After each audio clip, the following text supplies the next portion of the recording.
these states that are wanting real estate wholesalers, real estate investors, essentially, to be licensed is because of bad actors.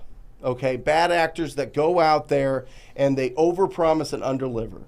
The bad actors that go out there and unethically lock up properties at prices that they know they could never purchase that property at, and then they beat those homeowners up day after day, getting up to the closing to try to get that property down lower. So with that, I say, you know what? If licensing comes, great. Hopefully that somehow gets resolved, but I don't know how. I don't know how you prevent that, even if people are licensed.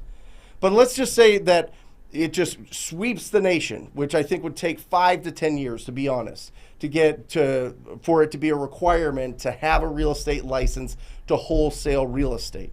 Okay? And if that happens, great. So get your license.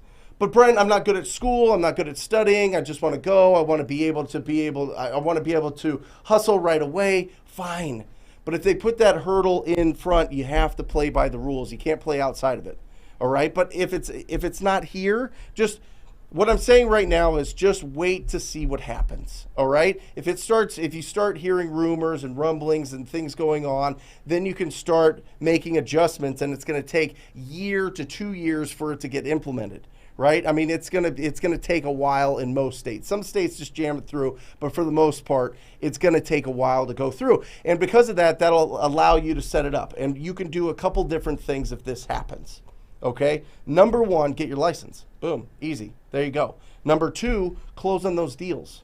Right? Get transactional funding, or get a real estate investor, or not even a real estate investor. Just get an investor that has the funds that can help you close that deal and get a return in one day because you've already got another buyer lined up. Okay? That's it. You know why people have a problem?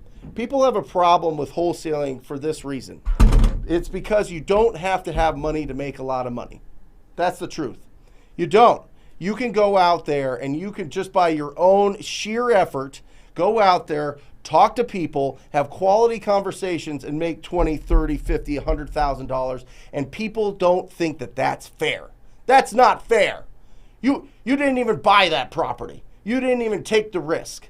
Well, you had that conversation. You solved that problem. You want to know why we get paid so much? We get paid so much because of the 1,000 people that get paid when we take a property from being vacant, from being distressed, from being beat up, and we put it out there and we put it in the hands of people that are going to make something really incredible, do a tasteful remodel, or completely build a whole new property and bring up the neighborhood. That's what we do. That's what we do. That's why we get paid as much as we do.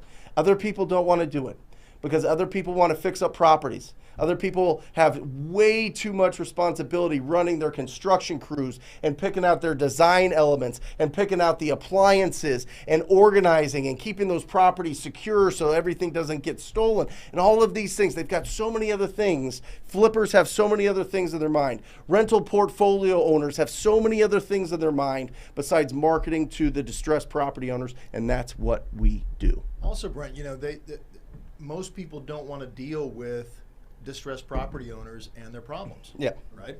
Yeah. It's 100% right.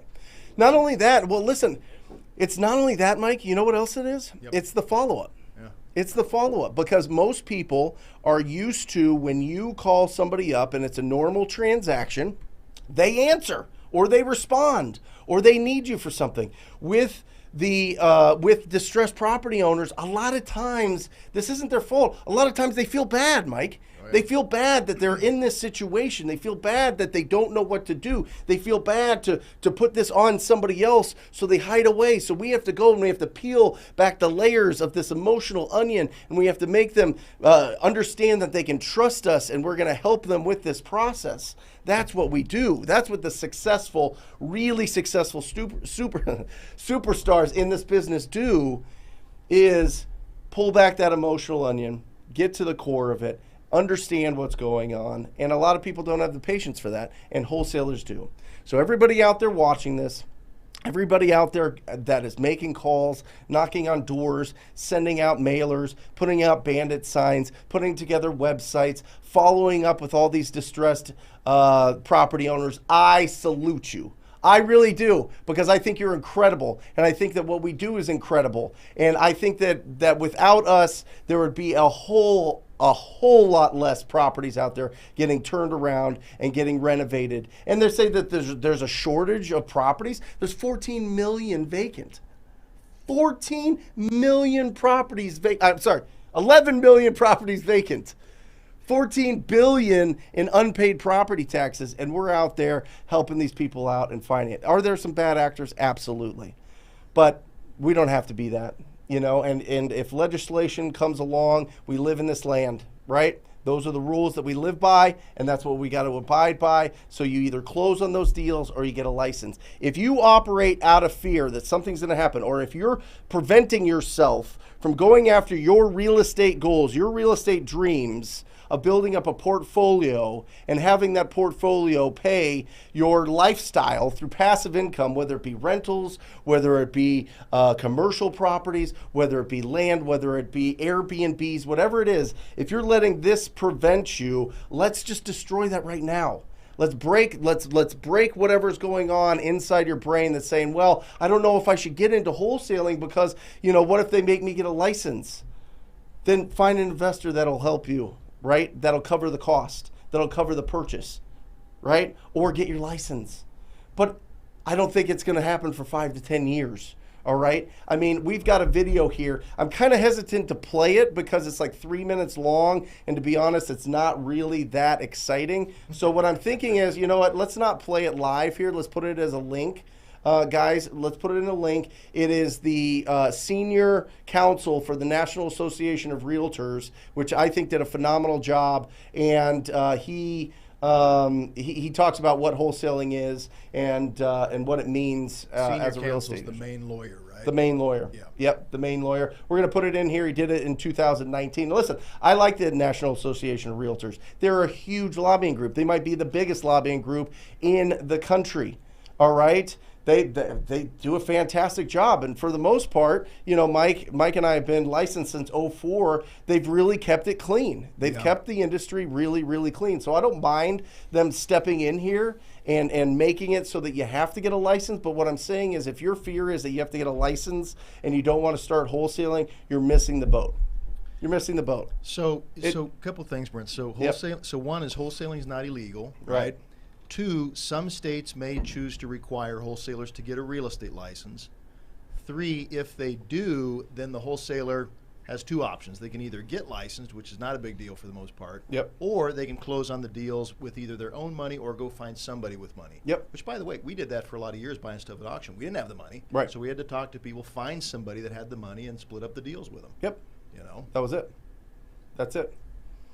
So, yeah, I mean, when it comes to wholesaling, I mean, unless it's specifically that you cannot assign the contract in the contract, you can assign that contract. I mean, check with your local attorneys, check with the title companies and closing attorneys. But I'm telling you, it's so funny, Mike. I did a mastermind, the mastermind in Tulum, the Multipliers Mastermind, and an incredible guy, Jeff, out of Chicago, is absolutely destroying. And he saw the legislation coming out. He knew that you'd have to get licensed in Illinois to do business there, and his business tripled as soon as that came out. So what I'm telling you is, the moral of that story is, prepare yourself, and you're going to be ahead of everybody else, all right? But just follow that. Don't just assume that it's going to happen in your state. Follow it and stay up to date with it, and just talk to the title companies. Talk to the real estate brokers around town and see what's going on, and see if if there's a big push in your state, because it's state by state. It's state by state. It's not NAR that's going to just do it throughout the whole country. It's going to be something that they elect people in each state to run that kind of campaign to get licensing for wholesaling. States that require licensing, I mean, it's just going to get rid of the bad apples. That's it. Yep. So there you go. There is your answer. If you like that video, hit that subscribe button. We come out with new videos every single day. And if you want your questions answered, like you and I, one-on-one, make sure that you join us for the live show every single Wednesday. I will see you there.